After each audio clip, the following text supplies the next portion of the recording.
Friends, good morning. मैं अब बात करने जा रहा हूँ सेक्शन 64 सबसेक्शन 1 क्लॉज 4 के बारे में, जो कि बताता है transfer of asset to the sons wife.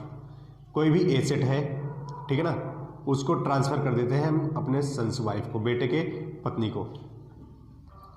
तो उसका जैसे उसमें क्या होगा, उसका ट्रीटमेंट क्या होगा, हम बात करते हैं। फिर अब जैसे हम पिछले एग्जाम्पल में लिए थे, भोलू था, वो अपने पत्नी को एसेट ट्रांसफ़र किया, ठीक है ना, तो उसमें क्या क्या प्रोविज़न होते हैं बताए थे। अब वैसे ही भोलू के पापा ने भोलू की वाइफ को एक एसेट ट्रांसफ़र किया, ठीक है ना, भोलू के पिताजी ने भोलू की वाइफ को एक एसेट ट्रांसफ़र किया।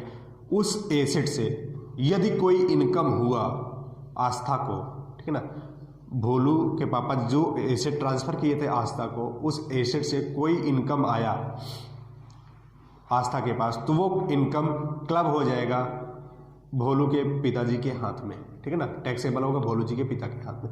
यदि अब उस इनकम से कोई इनकम आस्था जनरेट करती है, मतलब कोई भी इनकम अर्न की, उस इनकम के द्वारा जो इनकम उस एसेट से पाई थी, उस एसेट से कोई इनकम रीजनरेट हुआ आस्था को, तो वो इनकम जो होगा वो टैक्सेबल होगा आस्था के हाथ में, ना कि भोलू के पिताजी के हाथ में, ठीक है ना। यदि कोई ससुर अपनी बहू को एसेट ट्रांसफ़र करता है और उस एसेट से बहू को इनकम होता है, तो वो ससुर के हाथ में टैक्सेबल होगा, ना कि बहू के हाथ में, ठीक है ना।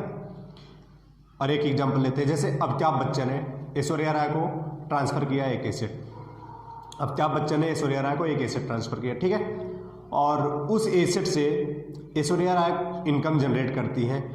उस एसेट से जो भी इनकम जनरेट हुआ ऐश्वर्या राय को, वो टैक्सेबल होगा, वो इनकम क्लब हो जाएगा किसके हाथ में, अमिताभ बच्चन जी के हाथ में, ठीक है ना।